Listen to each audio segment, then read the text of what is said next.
بسم الله. الحمد لله رب المشارق والمغارب الذي خلق الإنسان من طين لازب، والصلاة والسلام على أشرف الخلق سيدنا محمد وعلى آله وصحبه وسلم. أما بعد، السلام عليكم ورحمة الله تعالى وبركاته. وينيدا أي ليضا هي تمكد الحجة إمك فوضا نبوها يسا إيو سيدا نقف فا'idaysana lahayd muuqaalka ka fogaan.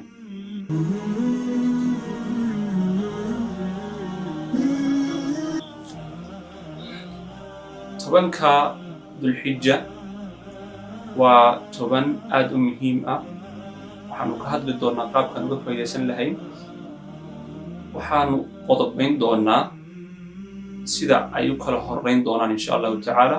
waxaanu usoo horreysiin doonaa qodobka koowaad oo ah inaanu horta garanno inay yihiin maalmo weyn oo Ilaahay quraankiisa waxa uu ku yiri wal-fajr walayaalin cashr. mufasiriinta inta u badan waxay yidhaahdeen waa tobanka Dul-xijja. Nabigu sallallahu alayhi wasallam xadiid waxa uu ku yiri ma min ayaamin alcamalu as-saalixu fiiha axabu ila allahi min hadihi al-ayaam. ma jirto maalmo uu Ilaahay camalka wanaagsan uu ka jecel yahay maalmahan, wuxuuna u jeeday tobanka Dul-xijja.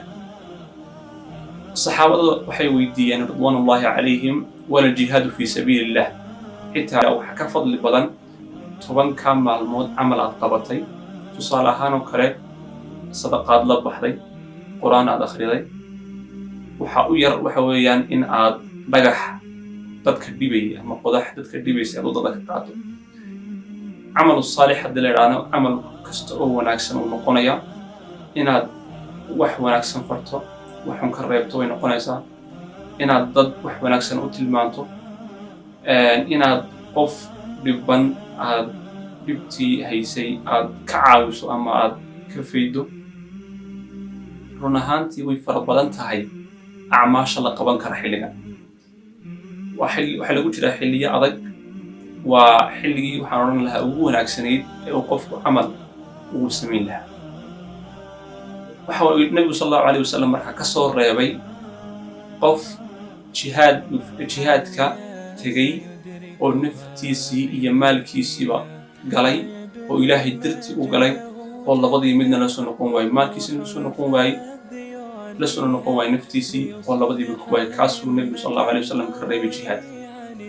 وجهادكو وحو كميديا وحيالها مهمة qof walba oo muslima uu yahay inuu ku fikro. jihaadku kaliya tamaha jihaadka la qaadanaya seefta.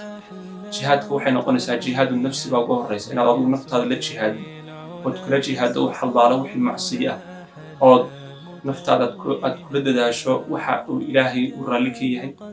markaad adigu naftaada ka baxdo aad Ilaahay dartii u carooto, Ilaahay dartii wax u bixiso, Ilaahay dartii wax u diido, taa markaad gaadho ayuu iimaankaagu dhammaystiran yahay. iminka jihaadkii macnihiisii u bedelmay waxaa noqday qofka seef qaata ama qofka isqarxiya.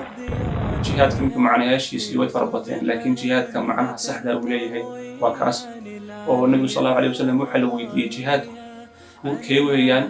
mid baa u dagaalamaya magac, mid baa u dagaalamaya hala yidhaha waa hebel, waa nin dagaalyahan. waxa uu yidhi Nabigu sallallahu alayhi wasallam waxaan odhanaynaa qofka u dagaalamaya inay noqoto kalimatullah hiya al-ulya, kelmadda Ilaahay inay sarreyso. kelmadda Ilaahay inay sarreysana wax fara badan ayay ku sarreyn kartaa. qoraal aad qortay ku sarreyn kartaa, muuqaal aad sidan oo kala duubtay bay ku sarreyn kartaa. marka si kasta oo kelmadda Ilaahay ay kor ku noqonayso jihaad fi sabilillah weeyaan. kan inta kaga soo baxno weynida ay leedahay tobankani. waxa ku xigtaa maalinta sagaalaad oo ah maalinta dadka xajinaya ay joogaan Carafa ay taagan yihiin.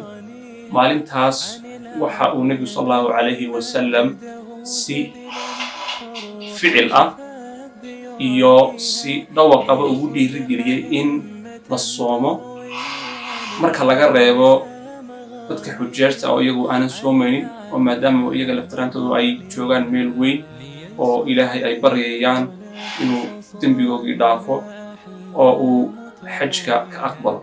taas waxay ahayd marka maalinta sagaalaad inuu markaa uu qofku soomo. haddaba fadliga ay leedahay maalinta inaad soonto waa maxay? waxaa lagu dambi dhaafayaa 2 sano oo dambi dhaaf away wadataa dhaaftay iyo sanad mustaqbal ah weeyaan ayaa lagu dambi dhaafaya.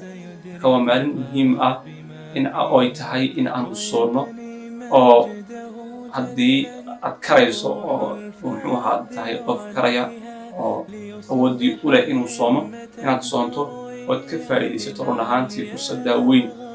oo dembiyadeennu waxaa dhici karta kuwaad xasuustay kuwaad xasuusto weydaba inay ka dhacaan. Marka inaad maalintaa aad ka faa'iidaysato oo sida ugu wanaagsaneed uga faa'iidaysan lahayd, aad sadaqa la bixi lahayd, soonkaad raacinayso, janaaso aad raacday, qof xanuunsanaya ood booqatay, si walba ood uga faa'iidaysan karayso aad uga faa'iidaysato. oo haddaad doonto xitaa aad qaraabo xidhiidhiso, waxay ka mid tahay waxyaalahaas iyo acmaasha waaweyn eed qaban karto. maalinta 10aad in la soomo waa nabigu sallallahu alayhi wasallam uu xarimay, oo maalinta ciidulfitri iyo maalinta naxriga oo waa maalmaha uu nabigu sallallahu alayhi wasallam uu nahiyey in la soomo. kuwaas waxay ahaayeen qaababkii aan uga faa'iidaysan lahayn maalmahaas.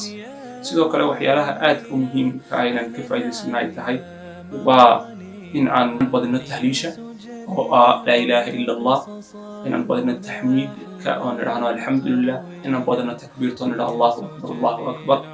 kuwaana waxay ka mid yihiin qaabab kale oon uga faa'iidaysan lahayn si qowliya, oon hadal aan kaga faa'iidaysanayno, aan camal kaga faa'iidaysanayno, wixii gacanta laga qabanayo iyo wixii caqli laga qabanayo, wax walba. intaasi ayaan kusoo gabagabeynayaa. wassalaamu calaykum waraxmatullaahi tacaala wabarakaatuh.